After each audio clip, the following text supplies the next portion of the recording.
입니다. 저쪽에서만 소리가 들리네요. 반갑습니다. 네, 날씨가 많이 더워졌죠? 네, 그래서 많이 힘이 없는 것 같은데 이 중에 제가 제일 덥습니다. 제가 제일 크기 때문에 제가 제일 더울 겁니다. 그러니 우리가 집중해서 말씀을 잘 들어보면 좋을 것 같습니다. 사랑하는 청년 여러분, 오늘 우리는 선택받은 백성으로서 이 땅에서 어떤 부르심을 따라 살아가야 하는지를 나누고자 콜링, 염려하지 않는 자라는 제목으로 오늘 말씀을 나누어 보려고 합니다. 말씀 가운데에 우리의 정체성을 한번 확인해 보시고 또 하나님이 원하시는 삶을 살아가도록 결단하는 저와 여러분이 되시기를 주님의 이름으로 축복합니다. 제가 저희 교회에 이제 오기 전에, 부임하기 전에 지난 교회에서 사역을 내려놓고 한 달 정도 쉬었던 경험이 있습니다. 사실 정해진 사역지가 없었기 때문에 나가야 하는 시기가 다가오면 다가올수록 저는 정신 승리를 했어요. 하나님께서 6년 동안 사역을 열심히 하시게 하셨으니 한 달을 쉬라고 하시나 보다. 나에게 휴가를 주시려고 하시나 보다. 그러면서 개인적인 시간을 보내면서 참 즐겁고 좋은 시간들을 보냈습니다. 근데 딱 2주 정도가 지나고 나서부터 걱정이 생기기 시작하더라고요. 내가 목사 안수도 받았는데 이대로 사역지가 정해지지 않으면 어떡하지?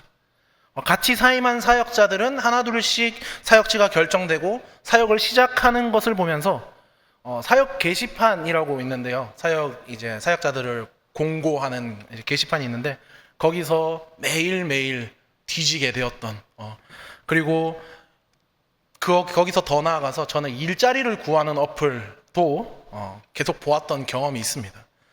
제가 그때 알았어요. 택배 기사가 너무 많이 필요하다라는 사실을요. 여러분도 비슷한 경험이 있지 않으실까 생각해 봅니다. 우리의 어두운 방 안에서 스마트폰 불빛만이 외롭게 반짝이는데 화면에는 끝없이 올라오는 취업 공고와 다른 사람들의 화려한 SNS가 번갈아 나타나고 있습니다. 먼저 앞서가는 친구들의 소식에 축하하는 마음이 드는 한편으로 나만 뒤처지는 것 같은 초조함이 목을 조여옵니다. 학자금 대출 이자는 어김없이 다음 달에도 나가고 또 예고하고 또 문자가 오는데 안정적인 미래라는 이 말은 너무나 멀게 느껴지는 것 같습니다. 이러한 막막하고 치열한 현실 앞에서 교회 강단에서 울려 퍼지는 하나님을 신뢰하십시오, 믿음으로 구하십시오 라는 메시지는 사실 때로는 우리와 너무 멀게 느껴지기도 합니다. 위로를 받기 위해서 또 해답을 찾기 위해서 교회를 왔지만 사실 마음 한구석에는 차마 입 밖으로 꺼내지 못하는 질문이 남아 있다라는 거죠. 그래서 신앙이 정말 내 현실에 답이 될 수 있는가? 조금 더 솔직히 노골적으로 묻는다면 그래서 신앙이 밥을 먹여주는가? 혹시 이 질문이 너무 세속적이거나 불신앙처럼 들리시는 분들도 있을 것 같습니다. 그러나 저는 그렇게 생각하지 않습니다. 어쩌면 지금 이 시대를 살아가는, 이 대한민국으로 살아가는 청년들이 하나님께 던지는 가장 솔직하고 가장 정직하며 가장 절박한 질문일지도 모릅니다. 생존의 문제 앞에서 신앙의 의미를 진지하게 고뇌하는 사람만이 던질 수 있는 질문이죠. 우리는 이미 염려하지 말라라는 말을 성경에서 그리고 설교에서 수없이 들어왔습니다. 하지만 솔직히 그 말이 우리의 불안을 단번에 멈추게 하지는 못한다라는 것이죠. 때로는 그 말씀이 우리의 현실을 전혀 이해하지 못하는 이상적인 이야기처럼 또 혹은 우리의 노력이 부족하다라는 책찍질처럼 들리기도 했습니다. 그래, 염려 안 하고 싶은데 어떻게 그게 가능하냐라고 우리가 그러한 질문들이 마음속에서 터져 나오기도 했습니다. 그런데 이 놀라운 사실은 우리의 이 절박한 질문에 대해서 가장 먼저 그리고 가장 정면으로 대답하신 분이 바로 예수님이다라는 사실입니다. 예수님은 우리의 뜬구름 잡는 이 영적인 고민이 아니라 가장 현실적이고 지독한 생존의 문제, 바로 무엇을 먹을까, 무엇을 마실까, 무엇을 입을까의 문제를 정확히 짚어내고 계십니다. 오늘 우리가 읽은 마태복음 6장은 우리의 현실을 외면하는 종교적인 가르침이 아닙니다. 오히려 우리의 가장 깊은 불안과 염려의 핵심을 꿰뚫어 보시고 또 그 한복판에서 우리가 붙들어야 할 진리가 무엇인지를 말씀해 주시는 생생한 주님의 음성인 줄로 믿습니다. 예수님은 우리의 고단한 현실을 몰라서 염려하지 말라라고 말씀하신 것이 결코 아니었다라는 것이죠. 그렇다면 이 말씀에 담긴 진짜 의미는 무엇일까? 이 치열한 생존 경쟁 속에서 예수님의 약속은 우리에게 어떻게 길이 되고 진리가 될 수 있을까? 오늘 말씀을 통해 우리가 막연한 구호가 아닌 실제적인 능력으로 우리의 가장 깊은 불안함에 응답하시는 주님의 응답을 함께 듣기를 소원합니다. 오늘 말씀을 통해서 우리는 첫 번째로 하나님께서 우리의 필요를 아신다라는 것을 깨닫습니다.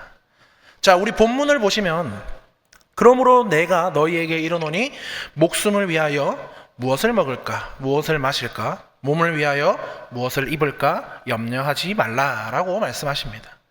이 말씀은 어쩌면 우리에게 가장 익숙하면서도 가장 지키기 어려운 말씀으로 시작합니다. 이 말씀을 들을 때 우리의 첫 반응은 어떠한가요? 여러분 염려하지 않나요? 무엇을 입을까, 무엇을 먹을까, 무엇을 마실까 염려하지 않으신가요? 저희 목사님들은 매일 점심시간마다 우리는 무엇을 먹을까 라는 것을 고민을 합니다. 그리고 제가 여기로 갑시다라고 하면은 거기로 갑니다. 제가 맛집을 잘 알거든요. 네.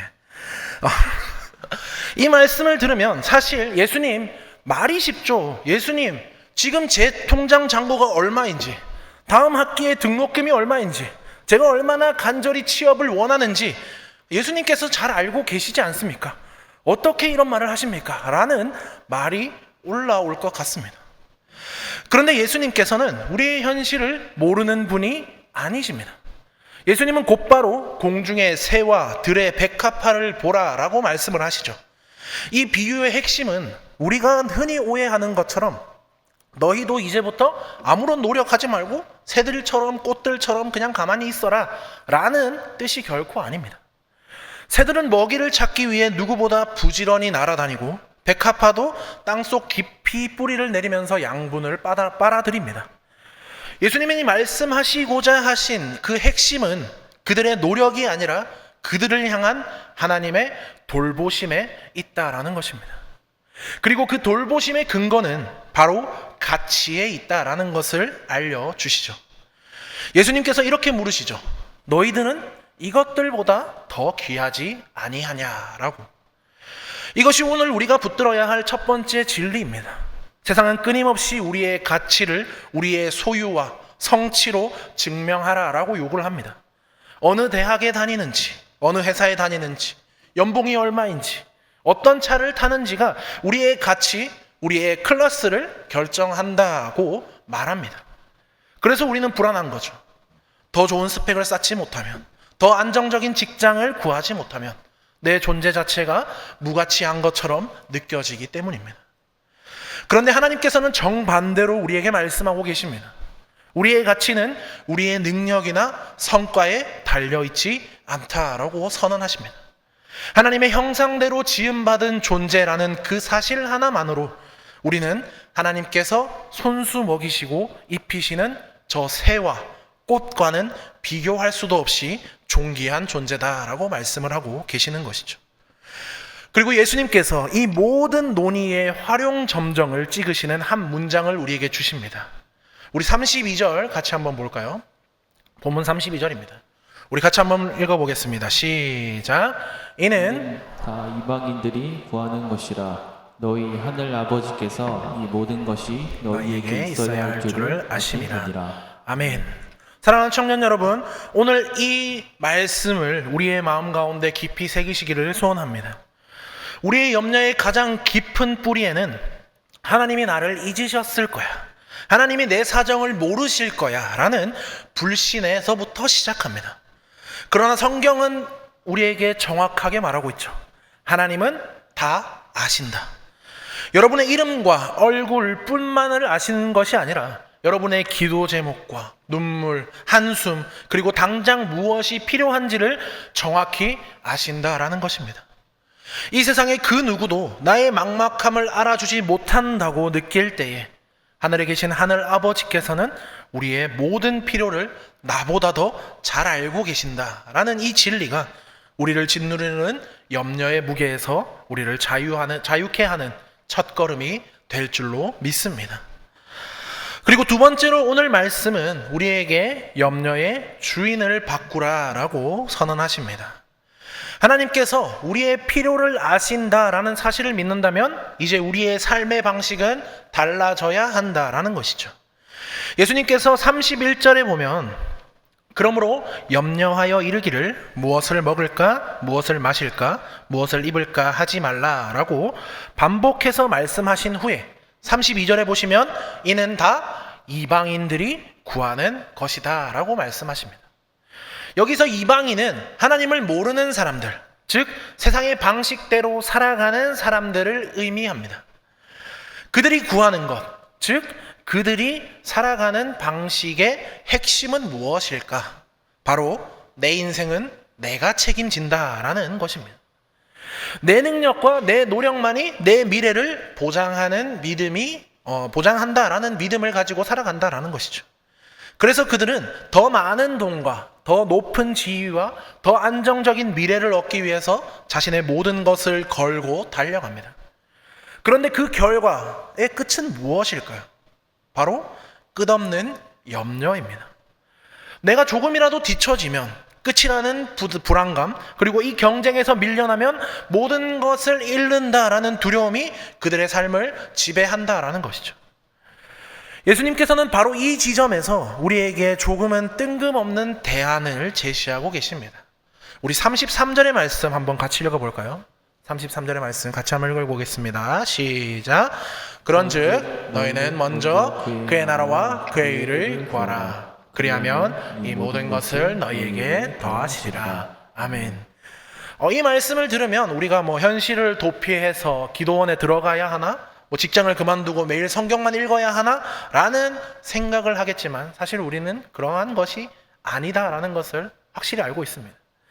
예수님은 우리의 삶의 내용을 바꾸라고 하시기 전에 삶의 우선순위, 즉 삶의 주인을 바꾸라고 명령하고 계시는 것입니다. 그의 나라를 구한다라는 것은 내 삶의 모든 영역에서 하나님의 통치와 다스림이 이루어지기를 구한다라는 것입니다.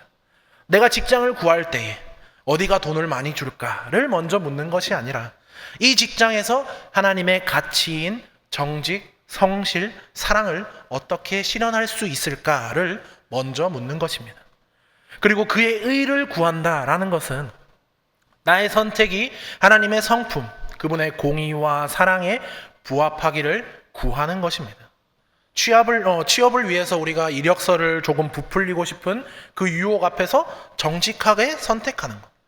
이익을 위해서 경쟁자를 짓밟는 대신에 공정한 방법을 택하는 것. 내게 주어진 시간과 재능과 물질을 이기적인 만족이 아니라 공동체의 유익과 하나님의 영광을 위해 사용하는 것. 그것이 바로 그의 의를 구하는 삶입니다. 이렇게 삶의 주도권을 염려에게서 빼앗아 하나님께로 드릴 때에 주님께서는 놀라운 약속을 주시는데요. 우리 아까 봤던 33절 뒷부분입니다. 우리 한 번 더 읽어볼까요? 33절 뒷부분 같이 한번 읽어보겠습니다.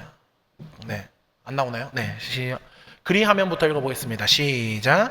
그리하면 이 모든 것을 너희에게 더하시리라. 아멘. 이것은 우리가 하나님의 일을 해주면 하나님께서 우리에게 보상해준다라는 식의 거래가 아닙니다. 우리의 삶의 목적이 하나님의 목적과 일치할 때에 그 위대한 목적을 이루는데 필요한 모든 현실적인 필요, 즉 먹고 사는 문제는 하나님께서 친히 책임져 주시겠다라는 약속입니다. 우리의 시선이 어떻게 살아남을까에서 어떻게 하나님의 나라를 위해 살까로 바뀌어갈 때에 역설적으로 우리의 생존은 가장 안전하고 또 보장된다라는 말씀을 하나님께서 우리에게 하고 계십니다. 그리고 마지막으로 오늘 본문은 우리에게 오늘의 은혜로 오늘을 살라라고 말씀하고 계십니다. 이제 예수님께서 이 위대한 진리를 우리가 살아갈 수 있는 아주 구체적이고 실천적인 지침으로 마무리를 하시는데 34절의 말씀 우리 같이 한번 읽어보겠습니다. 시작. 그러므로 내일 일을 위하여 염려하지 말라. 내일 일은 내일이 염려할 것이요 한날의 괴로움은 그날로 족하니라. 아멘. 사랑하는 여러분, 우리의 염려와 불안이 사는 곳은 어디일까요? 과거에 살까요?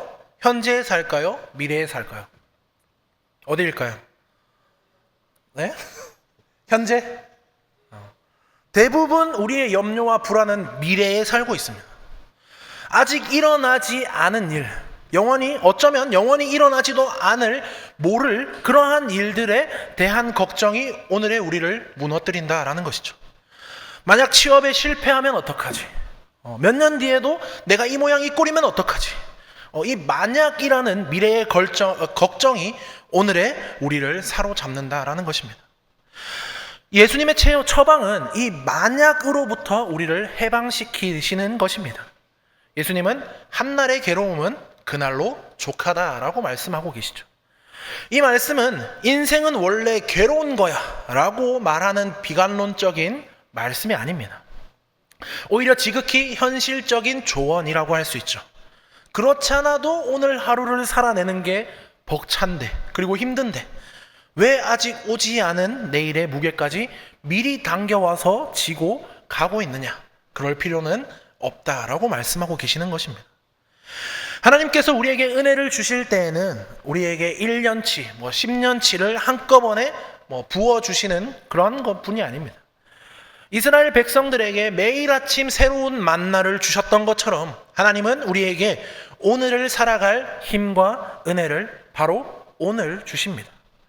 우리가 할 일은 내일 일을 미리 염려하는 대신에 오늘 내게 주어진 하루, 내가 오늘 해야 될 공부와 과제, 오늘 내가 만나야 할 사람들 속에서 하나님의 나라와 의를 구하며 충실하게 살아가는 것입니다. 오늘 아침 눈을 떴을 때 우리에게 가장 먼저 밀려왔던 염려는 무엇이었나요? 바로 그 염려를 향해 우리가 이렇게 선포하시길 바랍니다.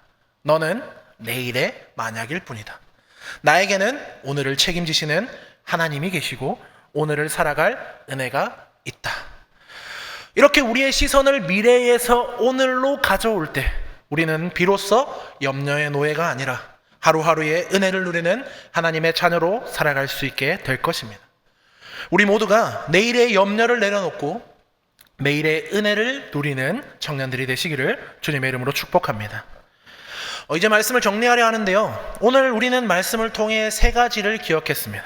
첫 번째로는 세상이 우리의 가치를 성과로 판단할 때에 하나님은 우리의 존재 자체로 존귀하다 하시며 우리의 모든 필요를 아신다라는 사실입니다.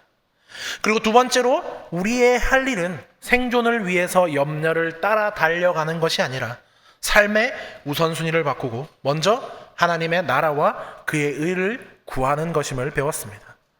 그리고 마지막으로 우리는 아직 오지 않은 내일의 염려가 아닌 오늘 우리에게 주시는 하나님의 은혜로 살아가는 존재임을 확인했습니다. 여러분에게 설교 시작 전에 설교 시작 부분에 던졌던 질문으로 다시 돌아가 보겠습니다. 여러분, 그래서 신앙이 밥을 먹여주나요? 네, 먹여줍니다. 하지만 우리가 기대하는 방식과는 조금 다를 수 있습니다. 신앙은 우리가 원할 때 돈이 나오는 ATM기처럼 작동하지 않습니다. 신앙은 밥에 대한 염려로부터 우리를 자유하게 함으로써 우리를 먹이십니다. 내 힘으로 생존해야 한다라는 이 압박감에서 우리를 해방시키시고 우리를 먹이고 입히시는 그 하늘 아버지를 신뢰하게 함으로써 우리에게 참된 안식을 주십니다. 우리를 생존의 노예가 아닌 하나님 나라의 동력자로 살게 함으로써 가장 근본적이고 확실한 방식으로 우리의 삶을 책임지십니다. 사랑하는 청년 여러분, 우리가 이번 한 주 이렇게 살아가 보는 것은 어떨까요? 아침에 눈을 뜰 때마다 여러분을 짓누르는 미래에 대한 수만 가지 걱정과 계획 대신에 오늘 하루의 삶을 하나님의 손에 올려드리며 딱 한 가지 질문을 던져보십시오. 하나님, 오늘 하루 제가 서 있는 자리에서 어떻게 하나님의 나라와 의를 이룰 수 있을까요? 공부하는 책상 앞에서, 일을 하는 직장에서, 취업을 준비하는 그 시간 속에서 이 질문을 붙드시는 여러분이 되시기를 주님의 이름으로 축복합니다. 그 질문을 붙들고 살아가는 여러분의 하루하루를 우리 하나님께서는 결코 외면하지 않으실 것입니다. 염려가 아닌 믿음을 선택하며 미래가 아닌 오늘을 살아내는 여러분의 모든 발걸음 위에 하늘아버지의 신실한 공급하심과 세상이 줄 수 없는 평안이 가득하기를 주님의 이름으로 간절히 축원합니다.